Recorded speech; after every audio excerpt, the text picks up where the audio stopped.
gavėnios sekmadienis turi ypatingą pavadinimą – Ledarė. Džiaugiamės, jog Dievas nori mus išgelbėti, jog Dievas jau mus padarė naujais žmonėmis, kad mes tapome Dievo vaikais Jėzaus Kristaus kančios, mirties ir prisikėlimų dėka.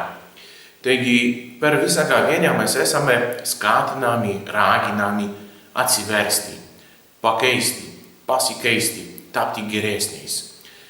Tai graikiškas yra toks labai geras žodis metanoja, pasikeisti, tapti naujoju.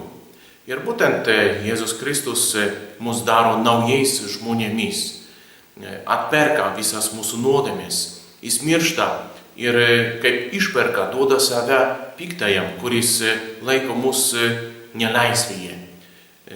Taip pat Jėzus Kristus savo kančia mus daro Dievo vaikais. Tai jis atlygina Dievui už visas mūsų nuodėmes, už visas skriaudas, už mūsų neištikimybės, save dovanoja. Ir kaip pavyzdys to Dievo rūpesčio, kaip pavyzdys tos Dievo skatinimo mus atsiversti, pastoviai per gavėnią mes žiūrime į Izraelitus. Jie iš Egipto žemės buvo išvesti. Per dykumą 40 metų klajojo Dievo vesdami tam, kad jie apsivalytų, kad jie taptų geresnis, kad jie galėtų pasiekti tą pažadėtą pienu ir medumi plūstančią žemę. Dievas jiems viską norėjo duoti, tik norėjo juos paruošti. Tačiau ir kelyje Izraelitai jau gaudavo, po truputį skaniaudavo Dievo dovanų. Jie kelyje valgė maną, valgė ir paukščius, mėsą, kurią jiems duodavo Dievas. Jie geria iš tos uolos vandens. O kaip ir apaštalas Paulius sakė, tai yra ir ta dvasinė uola Jėzus Kristus, iš kurios jie geria vandenį. Taigi Izraelitai jau kelyje per dykumą buvo Dievo parūpinti viskuo, bet pilnatvė, ta Dievo pažadas yra ištiesėtas tik pažadėtoje žemėje. Ten jie viską gauna. Ir jie įėję į pažadėtą žemę valgė tą paschą.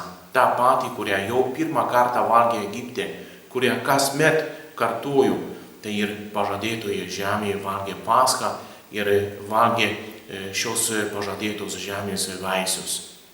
Taip pat ir mes per gavėnią turime pasikeisti, mes turime atsiversti, mes turime apsivalyti, tapti kitokie, šventesni, turime tapti Dievo vaikais. Ir apie tą mūsų pasikeitimą labai gražiai ir pasakojo mums Jėzus šiandien Evangelijoje, tame palyginime apie, kaip yra pavadinta šventame rašte, apie sūnų palaidūną.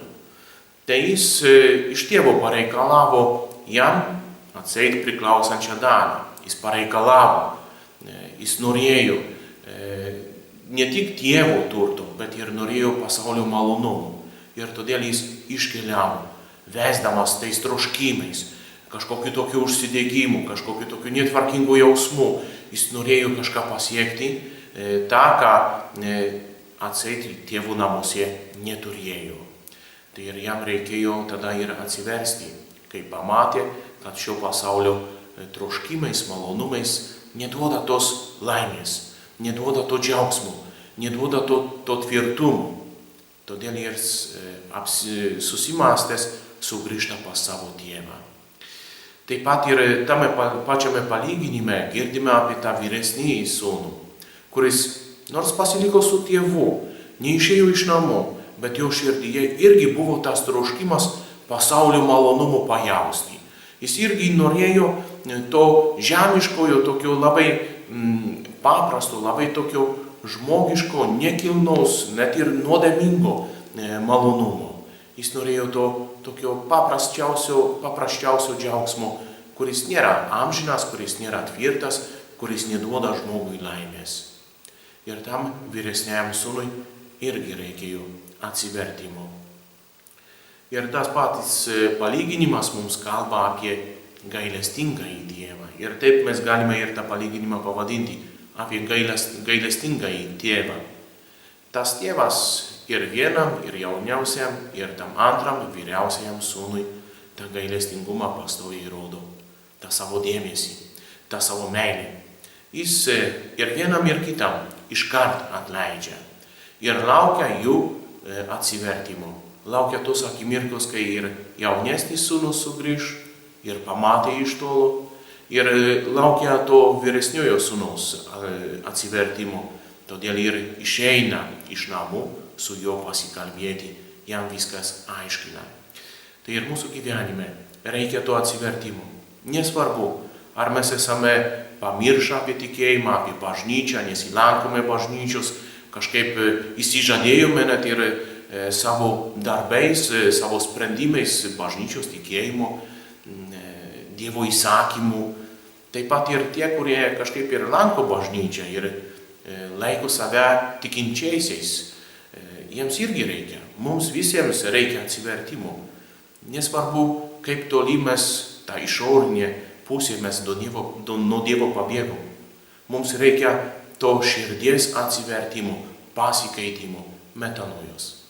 Tegul Dievas mus visus savo gailestingumu apkabina, pakeičia ir padaro Dievo vaikais. Nebebūkime piktojo vaikais, būkime Dievo vaikais. Sveikinu visus, kurios Dievas savo gailestingumu apkabina. Sveikinu su pranciškonišku šūkiu taika ir gėris.